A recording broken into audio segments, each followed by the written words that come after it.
Curzon হল কেন্দ্র, যেখানে ৫,০৭৭ জন শিক্ষার্থী ভোটার যারা রয়েছেন তারা ভোট প্রদান করবেন। কেন্দ্রটি প্রস্তুত। এই কেন্দ্রে যারা দায়িত্ব পালন করবেন, স্বেচ্ছাসেবী সংগঠন থেকে শুরু করে আইনশৃঙ্খলা রক্ষাকারী বাহিনী, পোলিং এজেন্ট সবাই প্রস্তুত রয়েছেন। আপনারা দেখছেন যে নির্বাচনী দায়িত্বে যারা থাকবেন তারা তাদের যার দায়িত্ব বুঝে নিচ্ছেন। গণমাধ্যম কর্মীরা কাজ করছেন।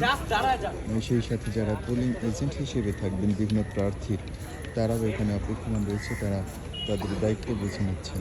আপনারা দেখছেন যে কার্জন হল কেন্দ্রটি, এখানে ৩টি বুথ, ৩টি হলের শিক্ষার্থীরা এখানে ভোট প্রদান করবেন। তাদের আলাদা আলাদা কেন্দ্র, এই কেন্দ্রের মধ্যে তাদেরকে ৩টি ভাগে ভাগ করা হয়েছে।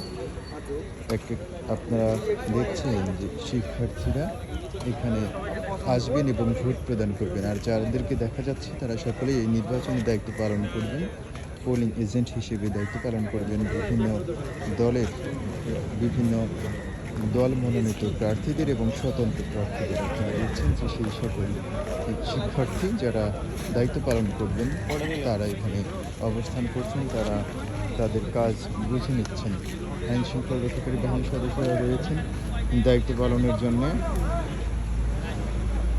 সেই সাথে রয়েছে রোভার, রেঞ্জার, বিএনসিসি সহ অন্যান্য স্বেচ্ছাসেবী সংগঠনের সদস্যরা এই দায়িত্ব পালনে অংশ নিচ্ছেন। এই ভোটকে সুষ্ঠু করার জন্য তারাও কাজ করবেন। আপনারা দেখছেন কার্জন হল কেন্দ্রে এই মুহূর্তে যে প্রস্তুতি, ভোট গ্রহণের পূর্বে ঠিক 7:30টার সময় প্রস্তুতি।